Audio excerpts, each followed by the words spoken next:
Thanks a lot. Thank you. Seem like you're ready for some fun? Well, you know, they say blondes have more fun.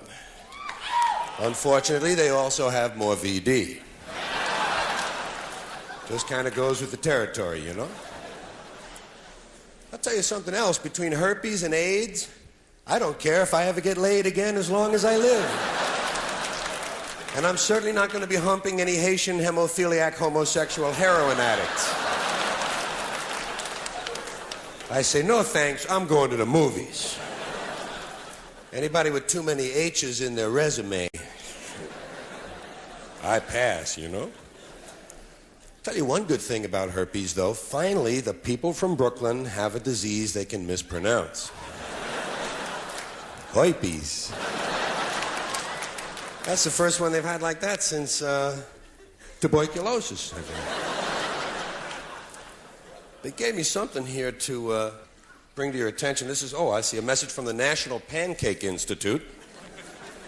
And it says, fuck waffles.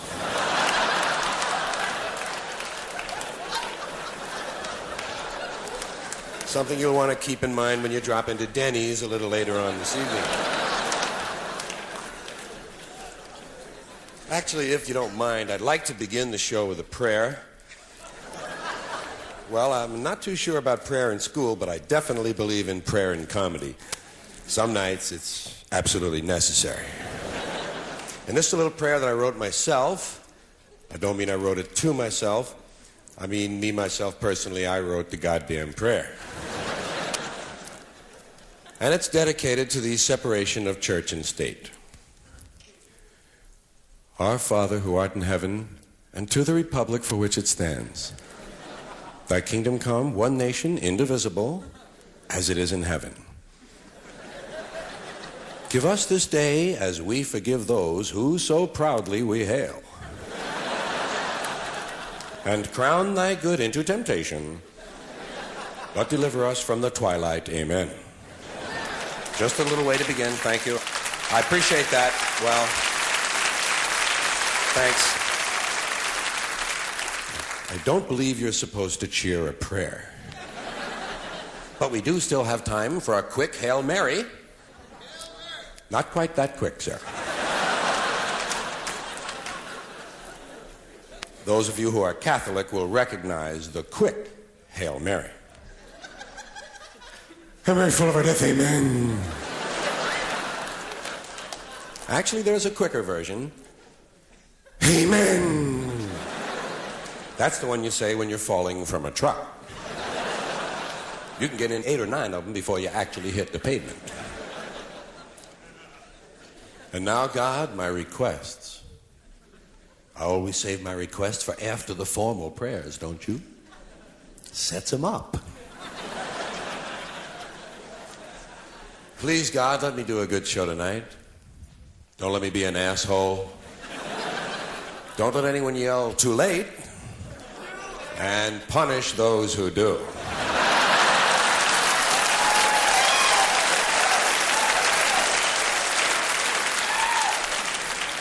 Let the audience enjoy my humor this evening, even to the point of their becoming physically incapacitated. Let me arrive safely back at my hotel room. Don't let me be attacked by a maniac wearing a French tickler and a space helmet.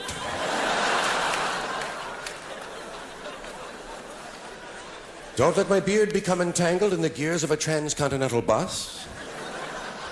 And don't let me be hit by a flying turd. Help me find some shoes I really like. Help me also to find a nymphomaniac Coke connection who owns a Ferrari dealership.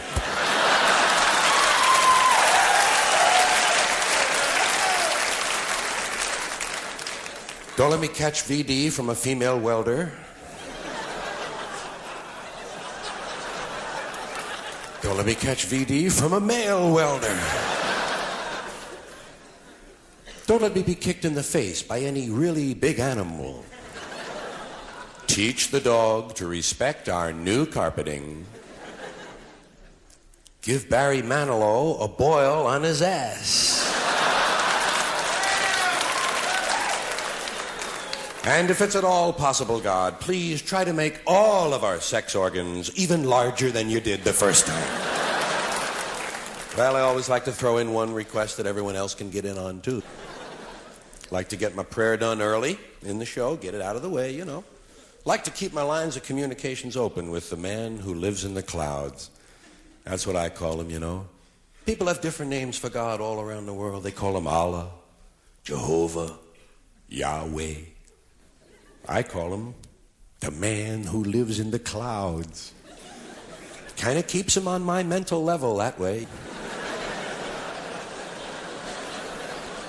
I have a good understanding with God. I don't understand him. He doesn't understand me. And we have a nice arrangement. I don't ask for anything I don't need. He doesn't give me anything I don't want. And we've agreed not to let his son interfere in our relationship. You know, so often a relative can get in the way. So I say live and let live. That's my motto. Live and let live. Anyone who can't go along with that, take him outside and shoot the motherfucker. It's a simple philosophy, but it's always worked in our family.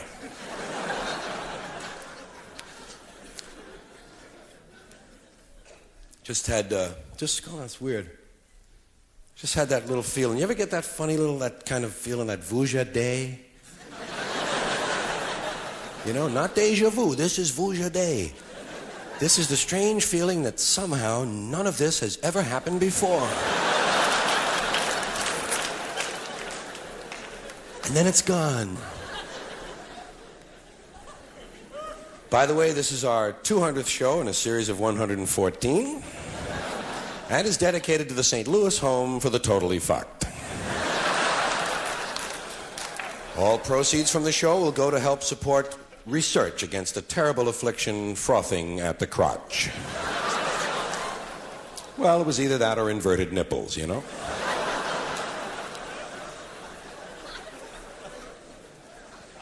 Let me ask you a personal question.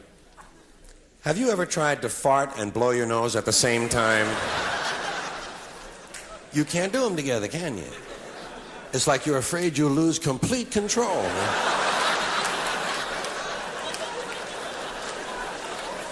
And wind up cleaning far more of the house than you had intended to. And now I wonder, ladies and gentlemen, if before we actually begin the show, if we might just have a moment of silence for the 43 retarded Bolivian senior citizens who lost their lives this morning in a roller coaster accident just outside of La Paz, Bolivia. Apparently, they all stood up on a turn and went flying off into the cool, crisp morning La Paz air. So I thought it might be appropriate for us just to have a moment of silence, as I say, for the 43 retarded Bolivian senior citizens who went flying off the goddamn roller coaster. There's definitely no giggling during a moment of silence. Even I know that, okay? I try to be, cool. Because, I mean, how would you feel if you were on the other side of this thing? Suppose you were visiting Bolivia, watching a Bolivian comedian, and he said some Americans had been injured, and he wanted a moment of silence, and you got some Bolivian next to you going, hey!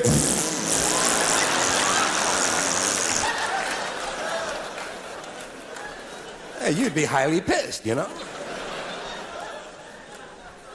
But I sympathize with you. I know, because I don't know what to do during a moment of silence either.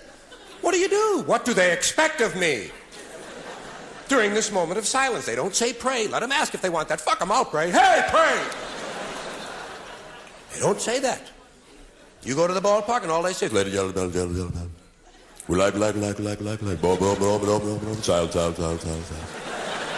I don't know what to do. Sometimes I have evil thoughts. I don't know what to do. Usually I wind up counting the pimples on the neck of the man in front of me.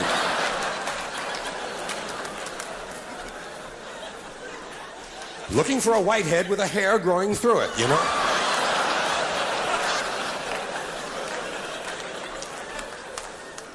Or else staring at the knobs on the redhead in the row right in front of me. Look at the knobs on her. What fucking knobs? Knob City, USA, man. I'm going down to the refreshment stand and buy myself a weenie. I put it in my pants. Then I'm coming up here and at halftime, I'm pulling out the weenie. No. Well, your imagination runs away with you. You don't know what to do. And why is it silent? This is what I want to know. Why is it a moment of silence? What's this silence? How about a moment of screaming? These people are dead, you know. Ah! Hey, it'll sure put you in the mood for the ball game. And why is it always the dead? What's this favoritism toward the dead? What about the injured? You always have a lot more injured than you have dead in any decent accident. How about a moment of muffled conversation? For those who are treated and released. I've always wanted to be treated and released. Usually I'm treated and detained. But you get used to it after a while.